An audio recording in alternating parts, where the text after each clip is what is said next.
Hello दोस्तों, तो जब भी कभी सुबह सुबह बच्चों के टिफ़िन के लिए या फिर हस्बैंड के नाश्ते के लिए मुझे कुछ भी समझ में नहीं आता है तो ये वाली रेसिपी बना लेती हूँ। ये बहुत ही सिंपल सी रेसिपी है, बन भी बहुत जल्दी आती है और खाने में काफ़ी टेस्टी भी लगती है। तो इस रेसिपी को बनाने के लिए मैंने यहाँ पे 2 से 3 कप के बराबर ले लिया है गेहूँ का आटा। अब यहाँ पे आप आटे को ना अपने फैमिली के मेम्बर के अकॉर्डिंग लीजिएगा, मतलब जितने भी आपको मेम्बर के हिसाब से बनाना है उसके हिसाब से आप आटे को ले लीजिएगा। उसके बाद बेसिक से मसाले इसके अंदर ऐड करने हैं। तो मसाले में आपको धनिया पाउडर, लाल मिर्च पाउडर, नमक, थोड़ी सी अजवाइन, थोड़ी सी कसूरी मेथी, साथ सफ़ेद तिल अगर आपके पास हैं तो आप डाल लीजिएगा, नहीं तो कोई बात नहीं। इसके बिना भी ये रेसिपी काफ़ी टेस्टी लगती है। तो ये सब मसाले डालने के बाद में ना अब हम इसका एकदम नॉर्मल सा आटे जिस तरह से हम पूरी पराठे के लिए आटा गूँथते हैं ना सिंपल, वैसे ही हमें आटा गूँथ लेना है। हमें आटे को टाइट पतला ऐसा कुछ भी नहीं गूँथना, जिस तरह से हम रोटियाँ बनाते हैं सिंपल नॉर्मल घर के लिए डेली वेज के लिए, बस वैसे ही आपको आटा लगा के तैयार कर लेना है। तो यहाँ पे अगर आप चाहो तो इसके अंदर थोड़ा सा ऑयल भी आटे के अंदर डाल सकते हो, नहीं तो आप ऐसे जिस तरह से मैं बना रही हूँ इस तरह से आप डाल के ना पानी डाल के आटे को गूँथ लीजिएगा। तो यहाँ पे देखिए मैं 2 बच्चों के हिसाब से ये नाश्ता बना के तैयार कर रही हूँ। तो मैंने आपको बोला है कि आपको अपनी फैमिली मेम्बर के अकॉर्डिंग गेहूँ मतलब जो गेहूँ का आटा है वो आप ले लीजिएगा। देखिए यहाँ पे डो लग के तैयार हो चुका है। अभी इसको ना थोड़ा सा ऐसे ही मिल के कुछ देर रेस्ट पे छोड़ दूँगी। इससे क्या होगा कि जो डो है ना वो काफ़ी सॉफ्ट हो जाएगा रेस्ट पे छोड़ने के बाद में, और जब भी हम इसके पराठे वगैरह बनाते हैं तो बहुत अच्छे बन के तैयार होते हैं। तो चलिएगा 5 मिनट के रेस्ट पे छोड़ने के बाद में ना अब इसकी छोटी छोटी लोइयाँ तोड़ लीजिएगा। आप छोटी मोटी अपने हिसाब से तोड़िएगा, मैं थोड़े से बड़े साइज़ की तोड़ रही हूँ क्योंकि इस मसाले पराठे को थोड़ा सा बड़े साइज़ का अगर आप बनाते हो ना, थोड़ा मोटा मोटा बनाते हो तो टेस्ट ज़्यादा अच्छा आता है। तो इसीलिए मैंने थोड़े बड़े साइज़ की तोड़ी हैं, क्योंकि मुझे थोड़े से ना इस तरह के जो पराठे होते हैं ना मसाला पराठे, वो थोड़े से मोटे मोटे अच्छे लगते हैं, मतलब टेस्टी लगते हैं खाने में। तो मतलब बच्चों को भी मेरे को वही पसंद है, तो इसीलिए मैं थोड़ा सा मोटे साइज़ की लोइयाँ ली हैं। तो अभी इसको हम नॉर्मल जिस तरह से हम रोटियाँ बेलते हैं सेम वैसे ही हमें बेल लेना है, और बेलने के बाद में इसके ऑयल लगाएंगे। और यहाँ मैं बनाने वाली हूँ तिकोने पराठे बच्चों के लिए। देखिए बहुत सिंपल सी रेसिपी है, जब भी कुछ समझ में नहीं आता ना तो ये बहुत ही सिंपल सी रेसिपी, लेकिन ये रेसिपी खाने में इतनी ज़्यादा टेस्टी लगती है कि आप इसे सुबह के नाश्ते में खाइए, बच्चों के टिफ़िन में दीजिए, या फिर अगर आप किसी सफ़र में जा रहे हो और आपको कुछ भी समझ में नहीं आ रहा है कि आप फटाफट से क्या बना सकते हो, तो वहाँ पर भी ये रेसिपी बहुत काम आती है। बहुत झटपट बन के तैयार हो जाती है, और मार्केट में आप जहाँ भी कहीं जाओगे पराठे रख के ले जाओ चाय तो आपको मिल ही जाती है बाज़ार में। तो बहुत ही सिंपल सी और टेस्टी रेसिपी मैं आपके साथ में आज शेयर कर रही हूँ। देखिए पराठों में मुझे हमेशा तिकोने पराठे पसंद आते हैं, मतलब बहुत से लोग गोल पराठे खाना पसंद करते हैं, लेकिन तिकोने पराठे के जो टेस्ट है ना वो ज़्यादा अच्छा लगता है, क्योंकि इसमें लेयर्स खुलती हैं तो वो खाने में एक अलग ही टेस्ट देती हैं। तो इसीलिए मेरी कोशिश रहती है कि मैं तिकोने पराठे ही बनाऊँ। तो चलिएगा मैं सारे पराठे ना एक साथ बेल के रख लेती हूँ। इससे क्या होता है कि मेरा बहुत काम आसान हो जाता है। जब भी कभी मैं पराठे वगैरह बनाती हूँ ना तो मैं 4 से 5 पराठे पहले शुरू में एक बार मतलब बना के रख लेती हूँ, फिर फटाफट से ना सेक के देती रहती हूँ। इससे फटाफट से ना काम हो जाता है, और जो मतलब खाना खाने के लिए बैठे होते हैं ना तो उनको भी थोड़ा देरी नहीं होती, और बनाने वाले को भी कोई आफत सी नहीं आती कि हाँ फटाफट से आपको बना के देना है।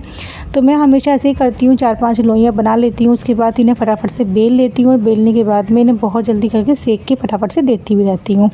तो चलिएगा मैंने सारे मतलब जो पराठे हैं ना वो से मतलब बना लिए हैं। 3 से 4 मैंने पराठे बना के रख ली थी प्लेट में ही। अब मैं इनको सेक लूँगी, और मुझे फ़िलहाल ये तो बच्चों के टिफ़िन के लिए बनाने हैं, तो सुबह के टाइम मुझे काफ़ी जल्दी भी रहती है, तो इसीलिए मैं ना इस तरह से हमेशा करती हूँ। तो ये वाला जो पराठा मैं बना रही थी ना, इसको देखिए मैं चाकू से काट के इसका तिकोना बनाऊँगी।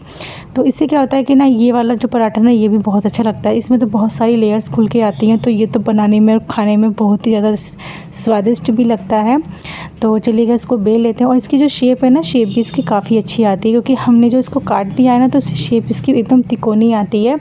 तो सारे पराठे मेरे बन चुके हैं। अब बस मैं फटाफट से आपको सेक के दिखा दे। तो चलिए इनको सेक लेते हैं। और कुछ तरीके ना ऐसे होते हैं कि जो बहुत यूज़फुल होते हैं, मतलब मैंने भी ये टिक सीखी थी कि हाँ इस तरह से आप इकट्ठे पराठे बना के रख लो, और उसके बाद इनको तुरंत से सेकना कर दो। तो सेकना शुरू कर दो, तो इससे क्या होता है कि आपका जो काम है ना वो काफ़ी आसान हो जाता है। तो देखिए ना हम बहुत कुछ सीखते हैं अपनी लाइफ में।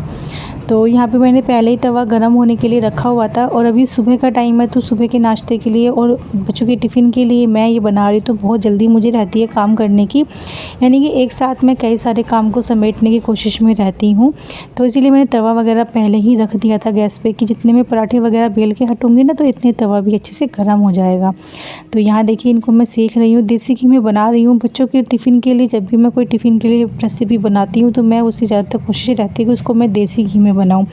और घी ये मैं गाय का यूज़ कर रही हूँ, तो हल्का सा ना ये येलो होता है गाय का जो घी होता है, तो इसमें हल्का सा पीलापन रहता है। तो मैं बच्चों की कोई भी रेसिपी बनाती हूँ तो उसको मैं हमेशा ही देसी घी में बनाती हूँ। यहाँ गैस की फ्लेम को मैंने एकदम हाई किया हुआ है, क्योंकि पराठे बहुत जल्दी सिक जाते हैं, जलने का इनमें कोई ख़तरा से रहता नहीं है। और अभी फ़िलहाल जल्दी का टाइम है, सुबह का टाइम है, तो इसीलिए मैंने गैस की फ्लेम को एकदम हाई रखा हुआ है। जब भी पराठे बनाती हूँ तो अच्छे से ऑयल या फिर घी जो भी मैं लगाती हूँ उस पर अच्छे से लगाती हूँ, ताकि पराठे क्रिस्पी बने। और इस तरह से एक पलटे की मदद से ना प्रेस करके इनको सेकती रहती हूँ। इससे क्या होता है कि पराठे के जो सारे कोने होते हैं वो अच्छे से सिक जाते हैं, पराठे के जलने का भी डर नहीं होता है और पराठा अंदर तक सिक भी जाता है, फूल भी जाता है। इसीलिए मैं हमेशा जब भी पराठे बनाती हूँ तो इस तरह से इनको प्रेस करके मतलब बनाती हूँ। तो इस तरह से देखिए पराठा मेरा एक सिक के तैयार हो चुका है और कलर देखिए कितना प्यारा आया है, क्योंकि हमने इसमें बहुत सारे मसाले डाले हैं ना, अजवाइन डाली है, कसूरी मेथी डाली है।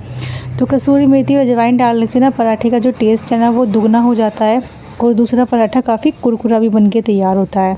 और जो मतलब हम ऑयल वगैरह लगाते हैं ना वो भी एकदम से ना ड्राई हो जाता है, एकदम सूखा सूखा हो जाता है, पराठे के ऊपर से ना ऑयल नहीं आता है। तो मैं जब भी पूरी या फिर पराठे बनाती हूँ तो उसमें मैं कसूरी मेथी और अजवाइन का यूज़ ज़रूर से करती हूँ। इसका मुझे बहुत अच्छा रिज़ल्ट मिला है, इससे ना चीज़ें बहुत टेस्टी लगती हैं और ऑयल भी एकदम से ना सूखा मतलब बाहर नहीं रहता, एकदम सूखा सूखा रहता है पूरी पराठा।